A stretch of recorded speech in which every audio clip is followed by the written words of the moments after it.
Olá, olá, salve, salve, eu sou o Zé, eu tô aqui com o Marcelo Cabral, meu grande amigo de longa data.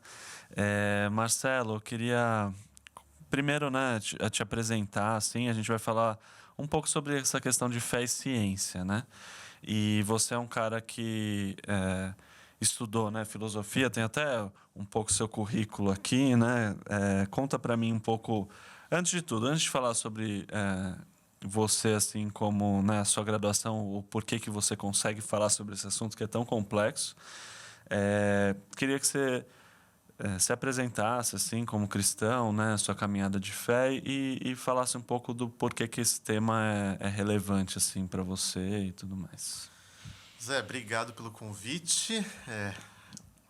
História longa que a gente tem aí, né? Vários bons contos da nossa amizade. Uhum. Então, bom, eu sou o Marcelo, sou casado com a Fernanda. A gente mora em São Paulo já há quase 2 anos. Nós dois crescemos em Campinas. E eu me tornei cristão aos 15 anos, numa missão que eu acho que você conhece, chamada Alvo da Mocidade. Fiquei lá até por volta dos meus 21 anos, mais ou menos, quando eu saí para trabalhar como missionário e pastor numa pequena igreja chamada CEL, Comunidade do Estudante Universitário, que fica lá em Barão Geraldo, muito perto da Unicamp, em Campinas, e ela tem um foco, como o próprio nome diz, né, com o público universitário.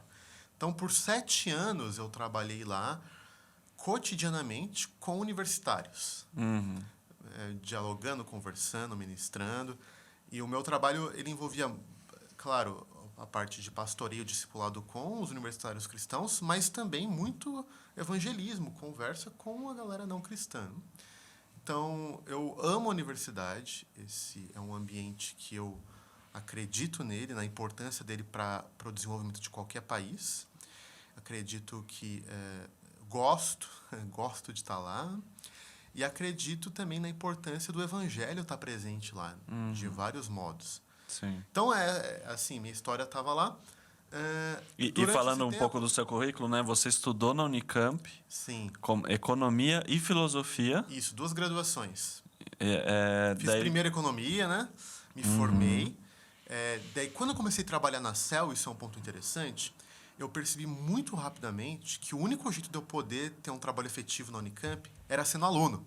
Não tem como eu chegar lá e falar, gente, o que você é? Eu sou pastor, missionário, tipo, todo mundo olhar pra mim, o que você tá fazendo aqui? Sai fora, né? Então, olha só, a minha motivação para voltar a fazer uma segunda graduação que foi filosofia. foi até para ser um meio importante Foi para missionário. missionário. Fiz-me universitário para com os universitários. Exatamente. Embora, depois é uma história que eu vou contar, eu me apaixonei pela filosofia e hoje minha profissão, assim... Tem mais a ver com filosofia do que com economia. Totalmente, né? Eu faço doutorado em filosofia e pretendo continuar para daí você foi fazer mestrado nos Estados Unidos em teologia, né? Isso, porque é confuso, mas assim, né? Então, eu me formei em 2010 em economia. Em 2011 comecei a trabalhar na CEL e me matriculei já, prestei vestibular de novo. Em 2012 comecei filosofia, né? Ou seja, estava lá na CEL e fazendo filosofia.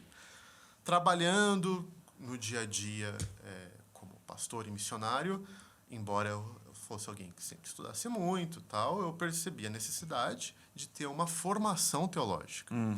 E daí que eu fui fazer o Calvin à distância, né? Sim. Ou seja, Mas tinha algumas coisas presenciais, tanto que a gente estudou junto lá uma época, né, no mesmo... Te incentivei para lá. Você me influenciou para fazer o mestrado lá. Isso, então, em agosto de 2015, eu comecei o Calvin. E essa foi uma das partes mais... difícil essa palavra, mais difíceis da minha vida, porque eu trabalhava na CEL, estava ainda na graduação em filosofia e fazendo um mestrado em estudos teológicos no Calvin. Eu não indico, não conto essa história com orgulho, eu passei assim maus bocados, pessoalmente. Graças a Deus estou vivo inteiro e estou aqui. E hoje você faz um doutorado, certo? Isso. Então eu terminei a filosofia no final de 2017, terminei o Calvin em 2019, e hoje eu faço um doutorado em filosofia com dupla diplomação em 2 universidades. Faço na Unicamp e na Universidade Livre de Amsterdã. Certo. Então, sua história sempre, né, na fé cristã e como missionário, como pastor, você sempre tentou vincular e ir atrás de um público universitário que está lidando, né, com questões, principalmente essa questão de fé e ciência está sempre ali, presente, né? Sem dúvida. E não só ciência no sentido... E aqui acho que cabe a gente apresentar a questão de ciência não só no sentido, né, técnico, científico, de matérias mais exatas, mas também, obviamente, filosofia e outras coisas que têm a ver com humanidades, né? Tem um termo legal, né? Tem o termo alemão para ciência é Wissenschaft. E normalmente se traduz por ciência, mas esse termo ele tem essa noção mais ampla das ciências, ou melhor, das várias disciplinas acadêmicas.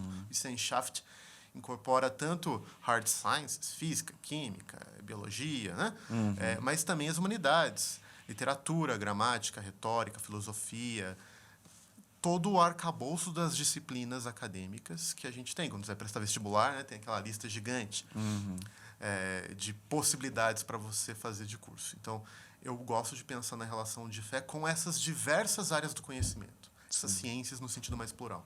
E, só para dar o contexto, eu trabalhei na CEL até o meio de 2018, e a partir de 2018 eu comecei a trabalhar na ABC2, que é a Associação Brasileira de Cristãos na Ciência, onde estou até hoje. Eu amo esse meu trabalho, né? O meu cargo lá sou o gerente de ensino e editorial. Então, meu trabalho tem a ver exatamente com toda a nossa produção de conteúdo, de cursos relacionado à interface entre fé e ciência. Esse é o meu trabalho hoje, é a minha vida. Certo. Quando eu fiz história, né, eu não cheguei a concluir o curso, mas eu lembro que um dos meus conflitos, tipo, maiores, assim, primeiro era, né, na faculdade de História, a igreja é muito criticada, assim, né? Tipo, no geral, a gente estudando as aulas, daí eu pensei, não, eu não preciso defender a igreja, porque eu sigo a Jesus necessariamente, e a igreja realmente fez coisas erradas e tal. Comecei a tentar lidar com isso, assim, né? Mas eu também lidei muito com a questão de, tipo assim, questões básicas da... Tipo, o pessoal achar, não, ó, qualquer um que é esclarecido, né, intelectualmente não vai ser cristão, né? Você sente que isso ainda acontece hoje ou foi uma questão específica minha? É meio amplo essa questão? Ou na Unicamp, onde você teve mais contato? Como que era lá? Tipo, você acha que os cristãos passam por isso, assim, hoje no Brasil? Cara, boa pergunta. Eu diria o seguinte, universidade, quando a gente fala no Brasil, é um mundo muito plural. Certo. Não só a diferença entre universidades, né? Por exemplo, quando a gente pensa a comparação universidade pública e privada, universidade privada, normalmente as pessoas elas vão para aula, tal, e depois voltam para casa ou tem trabalho. Universidade pública tem aquela imagem mais do cara que passa o dia inteiro, né? Muda de cidade, vida em república, uma vida muito mais orgânica. Então, tem diferenças nos dilemas que cada uma dessas universidades apresenta. Agora, dentro de uma mesma universidade, é muito diferente os dilemas que um cristão vive, por exemplo, numa faculdade de engenharia, numa faculdade de medicina, no Instituto de Artes, no Instituto de Filosofia e Ciências Humanas. Sim. Então, eu diria que depende. Tá?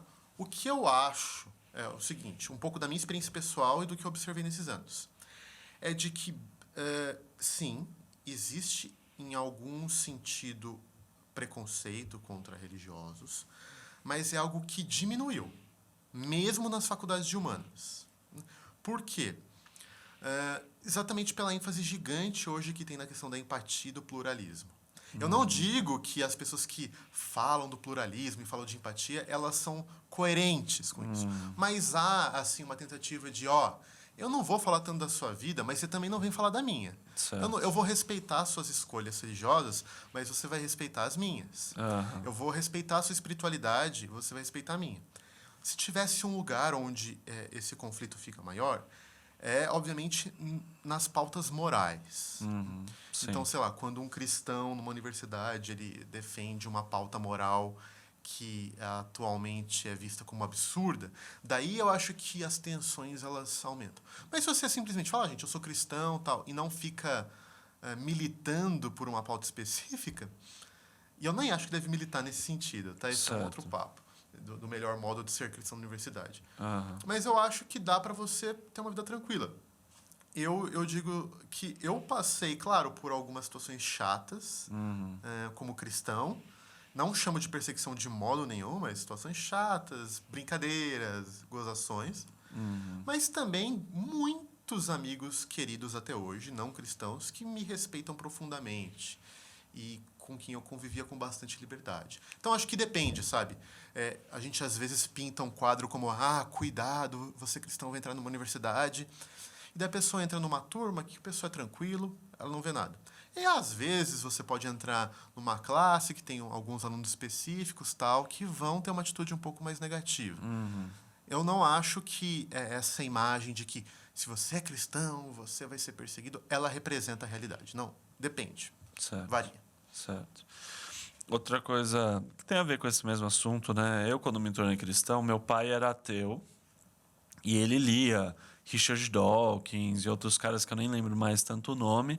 Daniel Dennett o- os Quatro Cavaleiros Era do um Neo que era Quebrando o Feitiço. Você deve Isso. saber melhor do que eu o nome desses caras. Sam Harris, Daniel Dennett, Richard Dawkins. E eu lembro que um dos primeiros conflitos, assim, meu pai, né, me perseguia, assim, falava, criticava até. E, óbvio, ele estava munido com muito mais coisas para criticar do que eu tinha capacidade de lidar. Então, uma das primeiras coisas que eu fui ver, assim, eu lembro no começo do YouTube para mim, assim, né? Pensa, isso daí é 2006, 2007. O YouTube ainda não era, né, tão forte assim.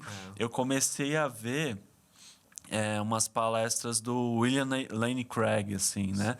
Que ele ia em universidades e até discutia com ateus, assim. E assim, hoje eu dou um peso diferente para aquelas coisas, mas eu entendo o propósito que tinha ali para me ajudar a entender que, por exemplo, quando falavam de Big Bang, não, isso daí é incoerente com o cristianismo, então, e está provado, ou coisas assim, ou outra discussão muito forte, evolução e criacionismo e tal. E são coisas que a gente, tipo, que talvez muita gente está passando por isso agora, né? Muito. Mesmo tendo mais informação, mesmo, né, os cristãos desenvolvendo projetos como a ABC2, mesmo e outras coisas que ajudam a entender que o cristianismo não está necessariamente oposto à ciência e sabe dialogar com essas coisas, tem muita gente talvez lidando com os mesmos conflitos que o Zé do passado tava, assim, né? O que a gente pode falar assim para essa pessoa e até com o propósito que a gente tem de gravar essas aulas aqui, de auxiliá-la, né, de a lidar com esses conflitos, né? Cara, ótima questão. Acho que você trouxe alguns elementos importantes, né? Primeiro, sobre a importância de figuras como William Lane Craig e outros apologistas. Eu disse assim que eu acho que o cristão deve ser um militante, né? Mas é claro que existe um espaço super legítimo para um debate e para o cristão expor suas posições de modo coerente, confiante, né? Então, sei lá, eu estou dizendo assim que um cristão que chega na faculdade, no dia a dia, fica enchendo o saco dos outros, militando, isso Ele vai ter dificuldades, né? E, cara, é provável que ele vai mais afastar do que aproximar as pessoas de Jesus, né? Agora, existem âmbitos, ou informais ou formais, em que essas conversas elas têm um contexto apropriado. Sim. Eu mesmo tive várias dessas conversas, mas era assim, era com pessoas que estavam curiosas, que me perguntavam, e aquilo criava um contexto, e daí eu podia defender ou expor o meu entendimento sobre várias coisas da fé cristã, em relação à filosofia e ciências, e isso era importante e fazia sentido, né? Então, veja, Até eu não estou porque, dizendo... né, quando você fala, às vezes o cristão não deve fazer isso, pode ter alguém ouvindo, interpretando assim, não, mas o cristianismo é a verdade, a gente tem que defender a verdade, e isso a gente acaba perdendo terreno e tal, mas não é isso necessariamente que você está falando, não. né? Eu, por 7 anos na Unicamp, eu compartilhei o evangelho com, sei lá, centenas, milhares de alunos, outros estudantes, tanto de modos mais pastorais, abrindo a Bíblia junto, até com argumentos, né, com conversas e argumentos teóricos estruturados. Então, de modo algum, eu amo isso. Sim. Só estou dizendo para não incorporar a figura do militante chato. Sim. Que alguns cristãos incorporam. Ter sabedoria. E eu vi isso, esses caras não eram bem-sucedidos. Não vi um que incorpora essa figura. Mas o William Lane Craig e outros importantes, como o Alistair McGrath, que faz isso muito bem. Inclusive, ele é professor de Oxford. Sim. Richard Dawkins é professor de Oxford. Sim. Tem vídeos dos dois professores debatendo. É, e assim... o Alistair McGrath fez um livro criticando o livro do Dawkins, que é Deus um Delírio, Isso. que foi um dos primeiros livros que eu comprei por causa disso, porque meu pai... Dawkins um delírio. Esse é o Delírio de Dawkins, que em português, sim. Muito bom. Então, eu só quero dizer que, com certeza, Zé, esses recursos são importantes. Né? Um cristão, na universidade, ele ter acesso a bons vídeos de McGrath, William Lane Craig, Alvin Plantinga, outros nomes importantes aí, ajuda muito. Você lê bons livros, isso é um dos componentes. Certo. Não é o único, mas a gente vive em um momento com muito mais recursos, seja em termos de vídeos ou livros, de um cristão que entrasse na faculdade há 20 anos atrás. Muito mais recursos. Sim. Coisas boas a gente tem disponível. Né? Então, ter acesso, ler, estudar isso, sem uma preocupação de se tornar dominar todos os assuntos, mas assim, começar a ter um entendimento maior, isso ajuda, cara, com certeza, ajuda muito. Eu separei aqui um trecho, né, que a gente estava comentando, porque tem uma coisa assim, né? A Bíblia, agora entrando mais a questão do texto, né? A gente estava falando até agora sobre a questão de vivência da fé, sobre a questão mais fora as Escrituras. Quando a gente entra nas Escrituras e o assunto é fé e ciência, vira e mexe tem as questões, não, mas a Bíblia é incoerente cientificamente, né? E um dos trechos que vem à mente, né, e você logo falou, é o trecho lá de Josué 10, que é o dia em que o sol parou, né? E eu vou ler o texto aqui e a gente interage com o texto depois, né?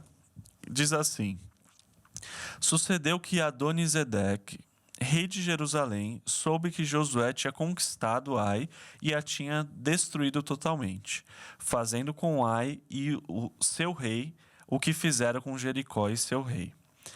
E que o povo de Gibeon tinha feito a paz com Israel e estava vivendo no meio deles. Ele e o seu povo ficaram com muito medo, pois Gibeon era tão importante como uma cidade governada com um rei. Era maior do que Ai, e todos os seus homens eram bons guerreiros.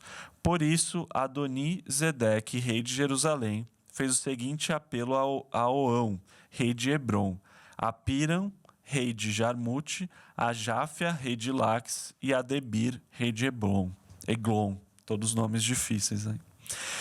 O que ele falou? Ele falou assim: venham cá e ajudem-me a atacar Gibeon, pois ela fez a paz com Josué e com os israelitas. Então, os 5 reis dos amorreus, os reis de Jerusalém, de Hebron, de Jarmute, de Laques e de Eglon, reuniram-se e vieram com todos os seus exércitos. Cercaram Gibeon e a atacaram. Os gibeonitas enviaram essa mensagem a Josué no acampamento de Gilgal: não abandone os seus servos, venha depressa, salve-nos, ajude-nos, pois todos os reis amorreus que vivem nas montanhas se uniram contra nós. Josué partiu de Gilgal com todo o seu exército, inclusive com seus melhores guerreiros. E disse o Senhor a Josué: não tenha medo desses reis.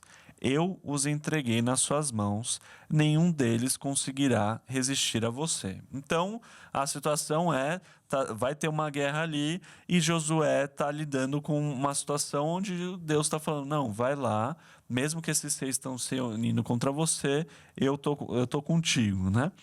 Depois de uma noite inteira de marcha, desde Gilgal, Josué os apanhou de surpresa.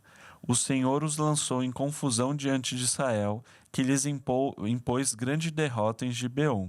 Os israelitas os perseguiram na subida para Bet-Horon e os mataram por todo o caminho até Azeque e Maquedá.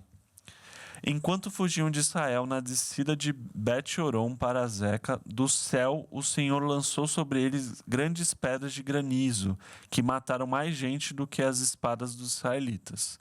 No dia em que o Senhor entregou os amorreus aos israelitas, José exclamou ao Senhor na presença de Israel: Sol, pare sobre Gibeon, e você, ó lua, sobre o vale de Aijalon. O sol parou e a lua se deteve, até a nação vingar-se dos seus inimigos, como está escrito no livro de Jazar. O sol parou no meio do céu e por quase um dia inteiro não se pôs. Nunca antes nem depois houve um dia como aquele, quando o Senhor atendeu a um homem. Sem dúvida, o Senhor lutava por Israel. Então Josué voltou com todo Israel ao acampamento em Gilgal. Certo, a gente vê aí uma batalha, como é comum, né, no livro de Josué, eles estavam conquistando ali a Terra Prometida.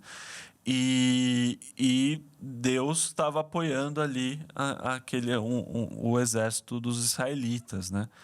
E fala que Josué pede para o sol parar e o sol para, né? Por quase um dia. E nunca isso havia acontecido e nunca mais vai acontecer. Isso. Quando falam do sol parar e tal, é algo que, né, cientificamente, quando a gente pensa hoje, a gente acredita que a Terra, né, a gente sabe que a Terra está girando em torno do Sol e não ao contrário. Isso a gente sabe. Isso, a gente sabe. Não acredita, só. Isso. E daí... Vamos deixar claro, né, hoje em dia. Sim. Como que a gente lida com isso aqui? O texto bíblico falando, na teoria, o oposto, né? Cara, pois é. Então, vamos lá. Esse texto, ele tem ao menos 2 temas que são bem sensíveis e não de fácil trato. Um é a questão da violência, que é um tema que vai e volta. E, claro, existem bons autores que ajudam a gente a navegar. Como você mesmo falou, né? A questão moral hoje, às vezes, é até mais complexa do que o que a gente chamaria de questões científicas, né? Sem dúvida. Eu acho que, assim, que esse texto, para um ouvido contemporâneo, ele soa mais ofensivo por um Deus que está guerreando e matando pessoas do que pelo fato do sol parar. Certo. Mas são temas que a gente precisa sempre lembrar quando a gente vai lidar com um texto como a Bíblia, e que nós cristãos professamos ser a palavra de Deus, de que é um texto com milhares de anos de distância da gente, que é um texto escrito num contexto histórico e literário muito diverso dos tipos de literatura e de relato que a gente é acostumado, e sem um exercício de generosidade em relação ao texto, de tentar minimamente entender esse gap cultural e literário, o texto ele vai continuar estrangeiro para a gente. Sim. E a palavra de Deus ela é viva. A gente é convidado a habitar nela e permitir que ela habita na gente. Mas, assim, para falar um pouquinho a questão do sol, alguns elementos importantes. A ciência, quando a gente fala de ciências naturais, mais agora, quando a gente fala de ciência, a Bíblia fala de ciência, está falando do Sol, e a ciência também fala do movimento dos astros, da organização do planeta, do sistema solar, do universo e tal. A gente tem que lembrar algumas coisas de início. A ciência moderna é um empreendimento moderno que começou a ser gestado séculos XIV e XV. Teve um grande momento que nós chamamos de Revolução Científica, séculos XVI e XVII, mas só se constituiu como ciência moderna no século XIX. Ciência, como a gente compreende hoje, né, um conjunto de disciplinas organizado em torno de métodos empíricos, de experimentos, profissionalizado, com os instrumentos, tecnologias e divisões disciplinares que a gente conhece hoje, é algo que surgiu no século XIX.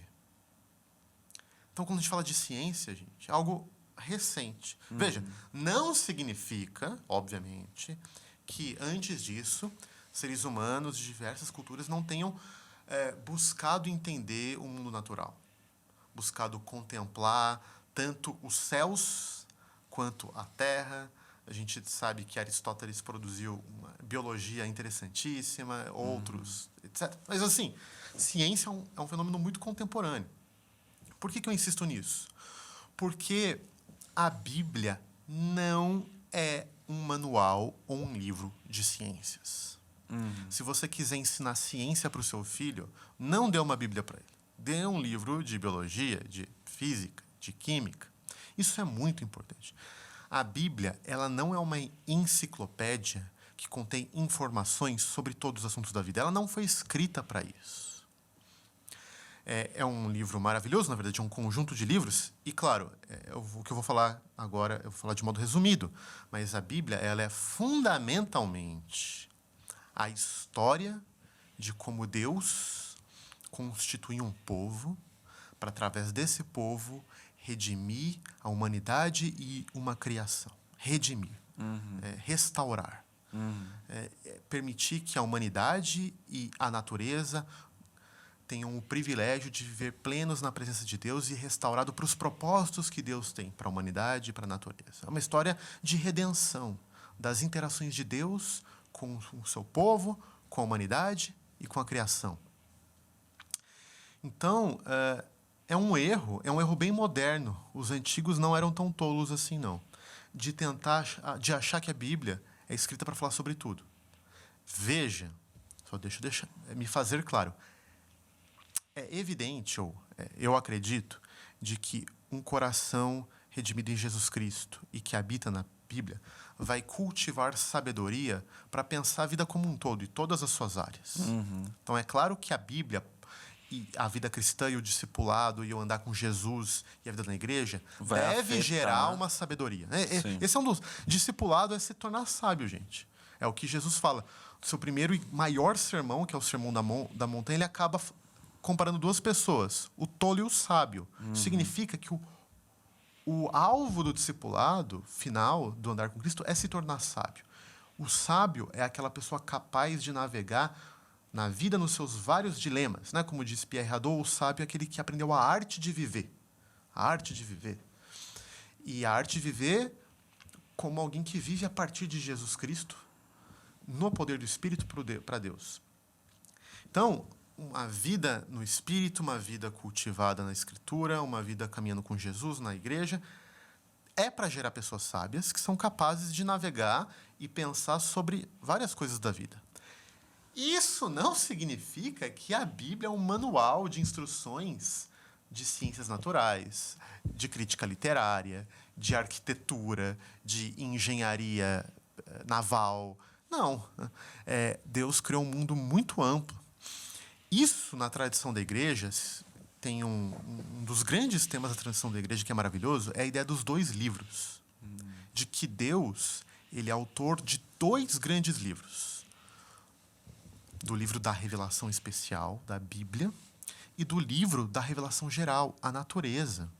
E uma pessoa sábia, ela vai aprender a ler ambos os livros. Ou seja, para eu aprender a viver a vida, não basta, crente, ler a Bíblia.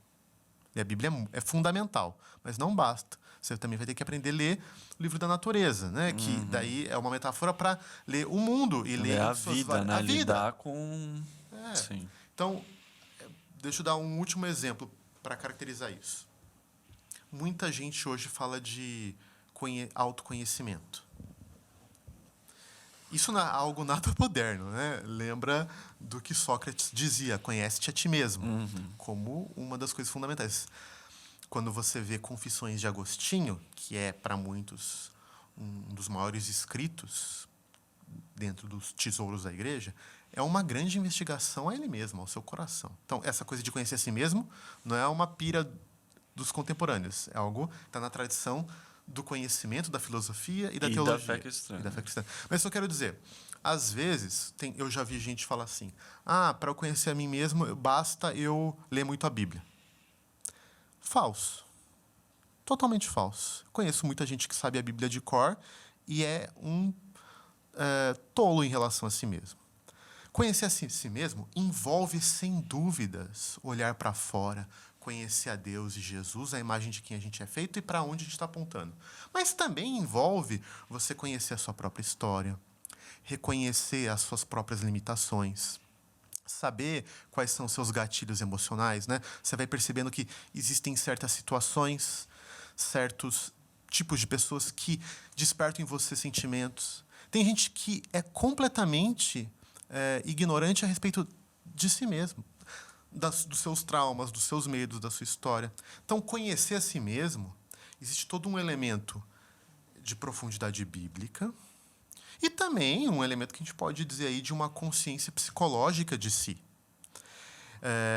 Então, isso é só para ilustrar uma coisa. A mesma coisa, se você quiser aprender bastante de física, não adianta ler a Bíblia. Não adianta. Um cristão que é um bom físico, ou seja, conhece as diversas teorias, conhece os debates acadêmicos atuais, né, conhece toda a matemática que fundamenta as teorias físicas, etc. Um bom cristão que conhece a Bíblia, ele vai ser capaz do quê? De olhar para aquilo e contemplar através daquilo Deus. Vai ver através daquilo a grandiosidade da sabedoria divina, por exemplo. Ele vai ser capaz de fazer conexões, mais talvez do que um ateu. Mas, se você quiser de novo aprender física, você vai ter que abrir o livro texto de física. Ele não pode se limitar às escrituras, né? Então, o que você está falando é, a Bíblia, ela vai te ajudar, sim, a ter uma vida que vai influenciar, sim, a maneira como você faz o seu trabalho. No caso aqui, né? Se a gente está falando de alguém que está diretamente relacionado com a ciência, né? Um físico, um biólogo, alguém assim, ela vai te direcionar, vai a auxiliar a sua vida, a sua vivência. Mas, se você se limitar só às escrituras para conhecer essa área, né, da biologia, ou da física, ou da astronomia, o que for, você não vai conseguir aprender as coisas que o próprio Deus criou, né? Que a própria Bíblia, de alguma forma, direciona você a interagir com esse mundo que Deus criou. Vou né? dar 2 exemplos rápidos. Né? Tem gente que fala assim, eu só confio na Bíblia. Fala assim, você não confia no seu olho? Você não confia no seu olho quando você lê a Bíblia? Por que você está confiando no que você está lendo? Antes de confiar na Bíblia, você está confiando no seu olho. Você confia no seu ouvido? Na capacidade do seu ouvido de captar sons, etc., e traduzir isso em palavras, em signos e em conhecimento? Se você não confia, como você vai ouvir uma pregação? Falar, eu não estou confiando só na palavra. Não, você está confiando no seu olho e no seu ouvido também. Então, o ser humano é um ser humano integral. Ele está enraizado numa realidade que Deus criou. E essa realidade é multifacetada, envolve o nosso corpo, a nossa interação com as pessoas, com os conhecimentos e, claro, com a revelação específica de Deus. Mas eu acho que é tolice as pessoas tentarem fragmentar isso e negar que a realidade ela envolve muitos elementos e a gente vive na realidade. Sim, sim. Então, pensando nesse texto aqui, como que a gente aplica isso que a gente tem falado sobre essa questão do texto falar? O texto falou, está na Bíblia. Está na Bíblia. O sol parou. O sol parou. Essa é uma das afirmações mais diretas, né? Cara, então eu vou falar 2 interpretações possíveis e não vou dizer qual você deve seguir. E você pode discordar de mim, achar que tem uma terceira, quarta interpretação e tudo bem. Estou falando de 2 que eu considero viáveis. Bom? Mas é o seguinte. Bom, uma mais direta e simples é o seguinte. Nós sabemos hoje que não é o Sol que gira em torno da Terra, mas a Terra gira em torno do Sol, certo? Obviamente, do ponto de vista fenomenológico, o que eu quero dizer, como os fenômenos aparecem pra gente, parece que o Sol gira. E tudo bem eu falar de um jeito, hoje em dia, senso comum, o Sol nasceu. A gente fala, né? fala. O sol nasceu, o sol se pôs. Sim, que é como aparece aos nossos sentidos, a observação. Mesmo numa era científica, quando a gente vê num jornal uma pessoa do tempo ali falando clima, o sol vai nascer amanhã, 6 da manhã. Ela está usando um termo que ela mesma sabe que não é científico no estrito senso da palavra, né? Perfeito. Mas ela está se comunicando ali. E tudo bem se comunicar assim. Existe uma dimensão que é a dimensão de como as coisas aparecem a nós, né? Daí a fenomenologia, como os fenômenos se apresentam pra gente. E quando a gente olha para o céu, parece que as estrelas são pontinhos, parece que o sol gira. E ao usar isso na minha linguagem, tudo bem.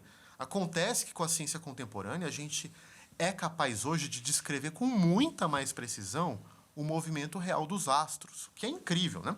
Mas assim, então, uma interpretação direta do texto é dizer o seguinte, que não foi o Sol que parou, foi a Terra que parou. Isso é uma interpretação direta.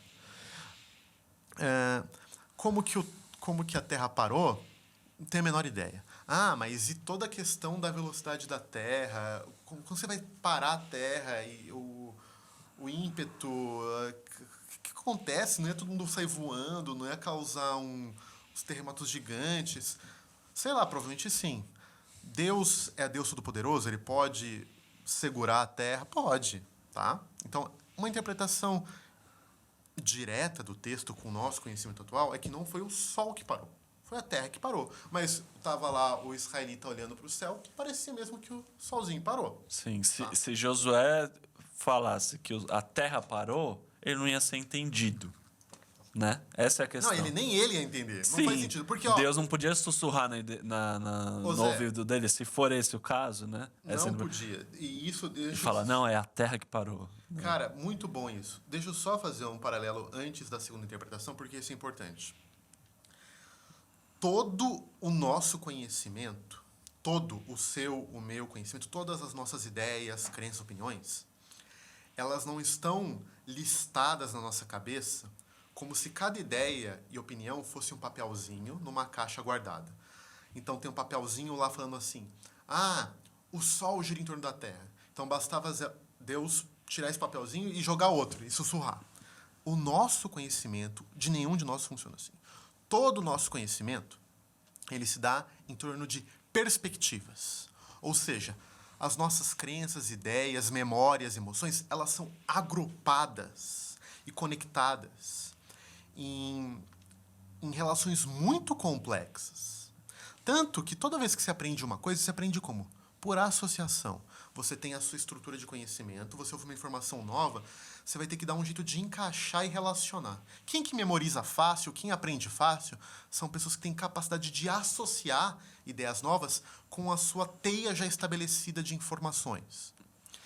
Então, não é meramente que, no mundo antigo, eles pensavam que o Sol girava em torno da Terra. Mas isso estava encadeado numa visão muito complexa de mundo e realidade. De como que os astros estavam dispostos, do papel que isso tinha na vida humana, nas relações metafísicas, nos componentes materiais e imateriais que compõem tudo isso. E por aí vai. Isso seria um papo para uma outra aula. Mas só quero dizer, é muito ingênuo achar que Deus podia ter sussurrado uma informação. Ela não faria sentido, ela não cabia na estrutura de conhecimento.